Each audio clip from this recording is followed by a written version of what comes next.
Afaan Oromoo, Afaan Oromoo, Afaan Oromoo.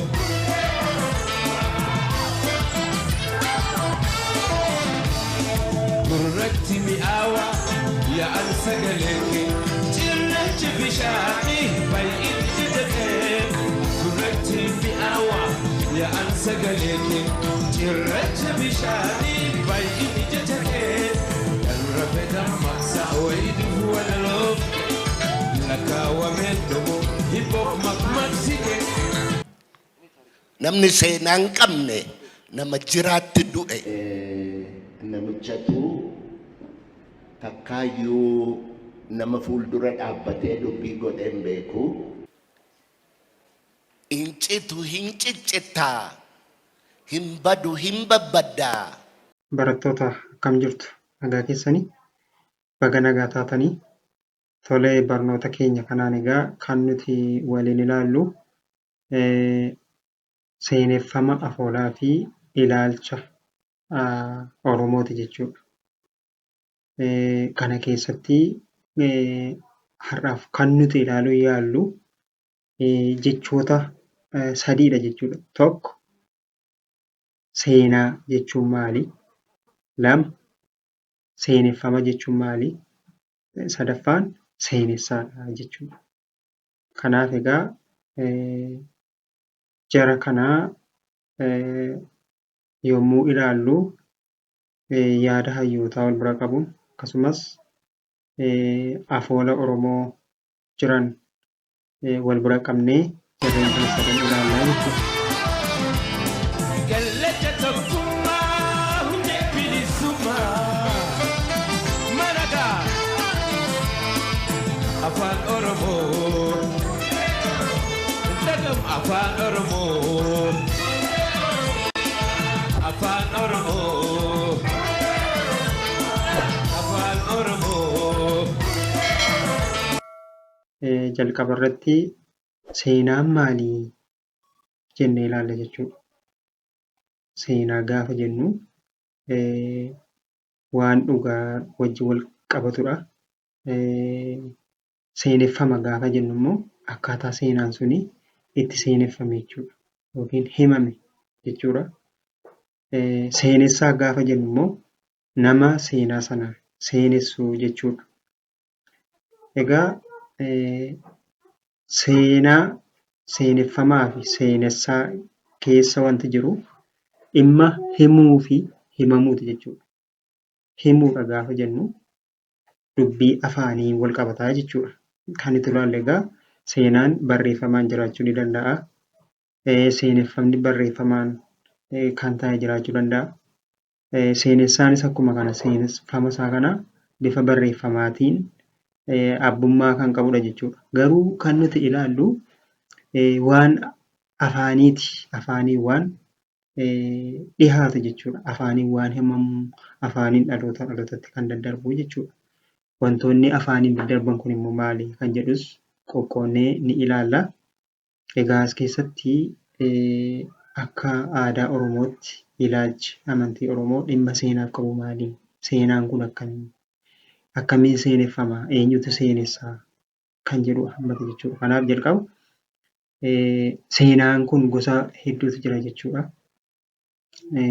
Seenaan Oromoo karaa afoolaatiin daddarba jechuudha.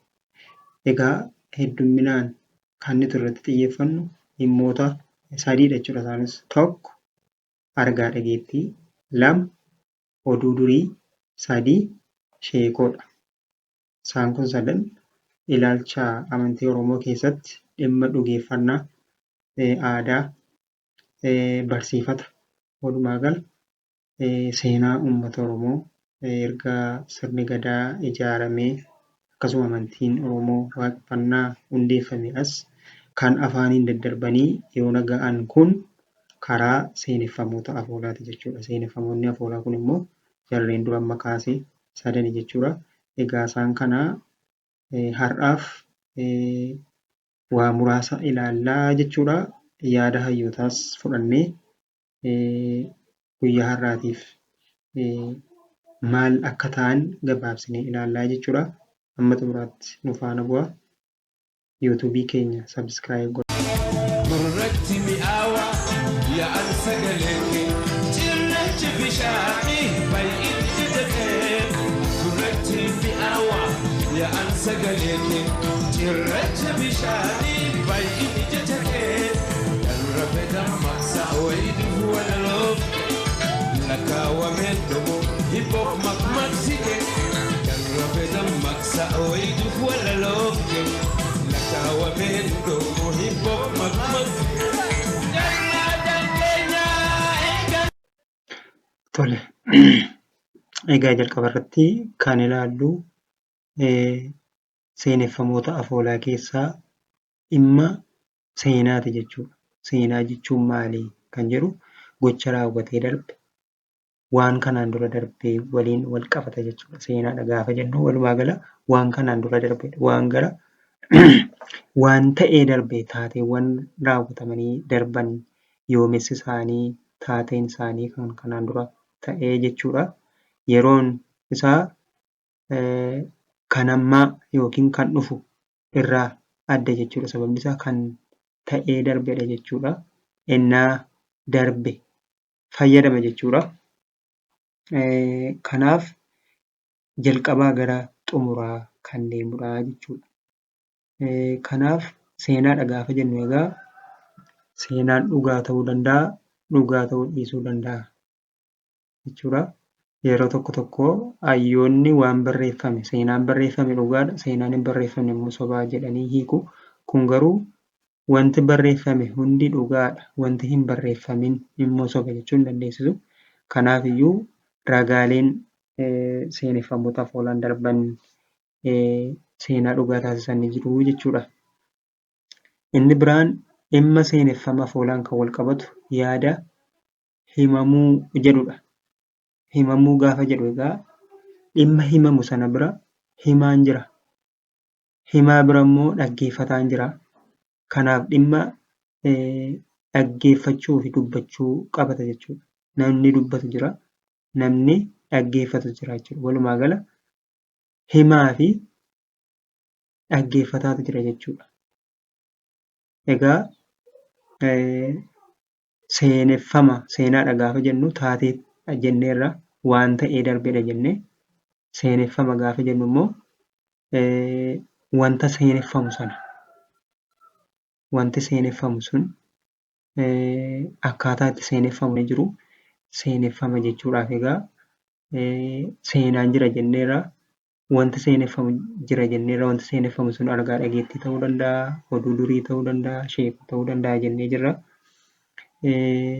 Egaa amaloota seeneffamoota sana kan ibsan jiru. Jalqaba irratti hurruugummaan ni jira jechuudha.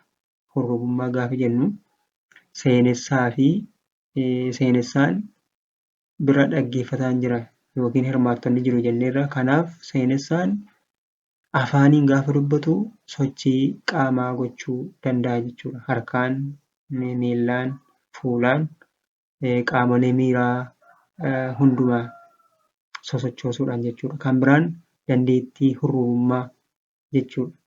Dandeettii hurruugii gaafa jennu namni seenessu sun dandeettii seenessuu sana miidhagsuuf dhaggeeffataa sana hawwachiisuuf kan taasisu jechuudha. Inni biraan dhimma gaafa jennu seeneffamni callisee utuu hin taane dhimma qaba, kaayyoo qaba jechuudha. Kaayyoon sun barsiisuu ta'uu danda'a, bashannansiisuu ta'uu danda'a. Jennaan waan jedhee calqabee hoggaan kaleessa dubbachuudhaaf as dhufu waanan dubbachuuf dhufe anaaf waaqa duwwaatu beekaa. Amma garuu waaqa duwwaatu beekaa jedha.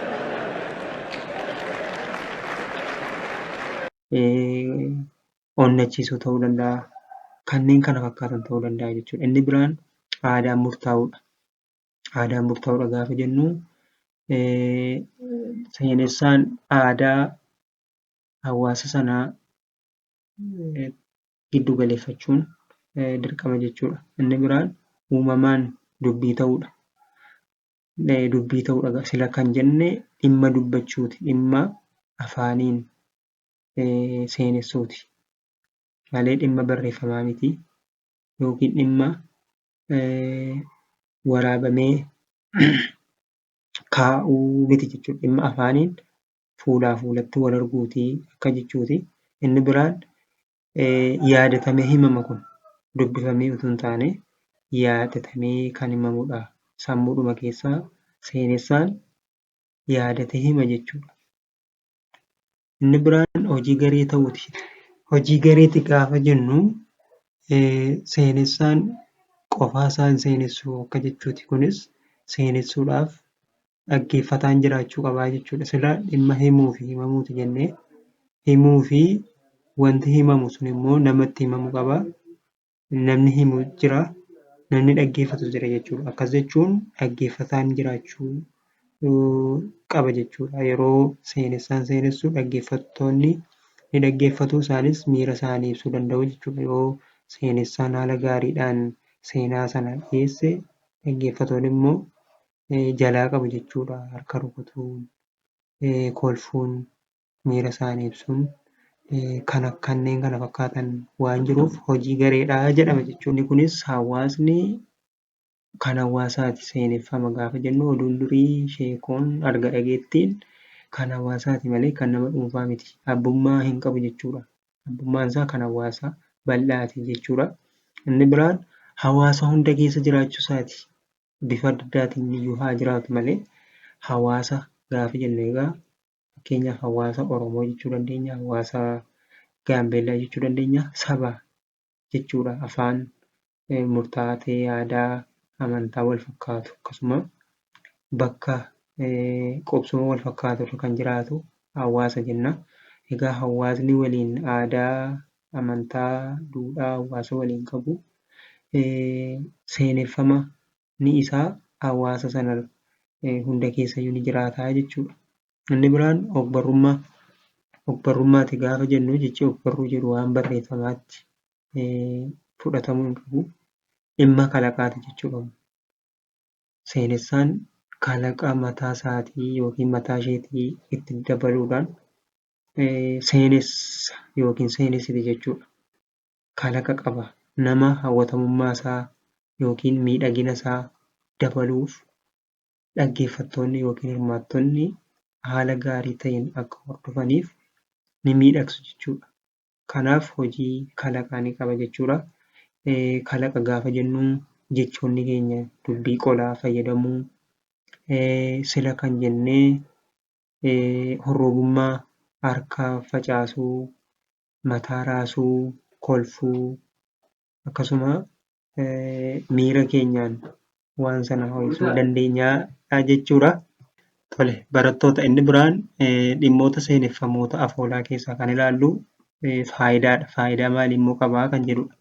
Egaa wanti tokko faayidaa malee miti jechuudha. Hawaasni keenyas waan hundumayyuu faayidaa isaarratti hundaa'eeti jechuudha. Dhimma itti ba'aa waan ta'eef faayidaa isaanii ilaallaa jechuudha ammoo. Egaa gabaabinumaan faayidaaleen seeneffamoota afoolaa inni jalqabaa seeraa fi heera hawaasaa tiksuudha. Inni lammaffaa eenyummaa hundeessuudha. Sadaffaa tokkummaa ilmaan namaa cimsuu.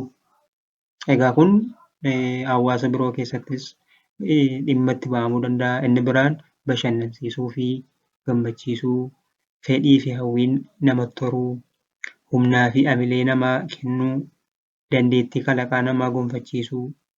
Akkas jechuun bu'uura kalaqaa ta'uu, yaadaa fi yaaddoo dagachiisuu, addunyaa biraa keessa yaadaan gulufsiisuu, muuxannoo fi beekumsa namaaf ta'uu, seenaa, aadaa fi duudhaa barsiisuu fi kanneen kana fakkaataniif tajaajiluu danda'a jechuudha. Egaa seeneffamni afoolaa kuni seeneffamoota afoolaa gosa tokko osoo hin taane hedduun isaanii sheekoon, argaa dhageettiin, durduriin fayyadu. Inni biraan immoo seeneffamoonni afoolaa kun bifa akkam akkamiitiin dhiyaachuu danda'u kan jedhudha.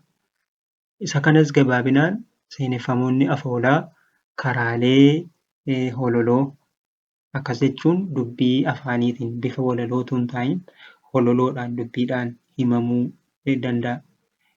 Kan biraan bifa durdurii, bifa faaruu bifa seenaa gootaa, bifa sheekoo akkasumallee bifa walalootiin dhiyaachuu ni danda'u jechuudha. Mee jalqaba irratti bifa walalootiin akkamiin dhiyaachuu danda'u kan jedhu Dooktar Gammachuu Magarsaa maal akka jedhan dhaggeeffannee walitti deebina. Seenaa Oromoo keessatti bakka walaloon bakka inni qabuun isin yaadachiisuu barbaada. Seenaan Oromoo kan inni abbaadhaa ilmatti haadhaa intalatti darbu walaloodhaan. Gaafuma waraana irratti caphanillee capha gaafasiisana waraana gaafasiisana walaloodhaan hambisan dhaloota itti aanuuf. Duula soraa sadeenii gaafa soraa sadeen duulan soraa guyyoo soraa sadeen duulli gaafa sanaa duula soraa sadeenii jedhama. Nama takkichatu duula sanarraa hafe. Duula gubbaatu dhumate. Duulli gubbaa dhumateeti namni tokko keessaa gale. Dur yoo duulanii galan namni walaloodhaan geerarsaan waan duulli ta'e hima. Gaafas jaldeessa namni jedhan duula sanarraa hafee gale. Duulliin hafne duulliin galle akkamitti geeraruu? Keessaa immoo tokko galan oolle akkamitti geeraruu dhiisuu jennaan geeraree jedhaniin. Waan jedhe geerare. Soraa guyyoo soraa sororoo saafee alii. Soraa guyyoo barqaa wadarii diiree dagaa. Soraan bade sororoon subbaan bade gochii boddee bade gorsa wallaalee Oromoon gaaraa mukatti badee jedhe geerare. Walaloon sun geerarsi sun hanga har'aatti darbaa dabarsaan nu bira geesse. Duulli kun waggaa 1200 dura ta'e. Duula soraa sadeenii jaare. Areeroo boosaroo waan jedhe waanuma Oromoo kana laalee kan areeroo boosaroo waggaa 200 wayi dura waggaa 270 wayi.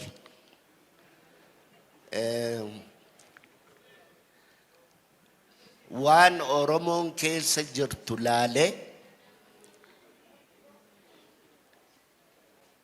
incitu hinciccitaa himbadu himbabbadaa babbaddaan farsoo dhuddi badiin biddeena nyaatti badii ga'ee beekee walli wallaaluu didaa. Wanni sun darbitee dhalatti darbaa kunoo har'aa as jedheeni anillee isinitti dabarsaa jira.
awwaa dide alaabaan tapha dide burree mar'achuu dide afaan sooddaa yaa'uu galaanni dide waal mal gubbaa ejjuu dhaddachi dide kunis waanumatti waa dabarsanidha. Wanni Oromoon dhabe argaa dhageettii isaati. Seenaa isaatu dhabe. Namni seenaa hin qabne nama jiraatti du'e.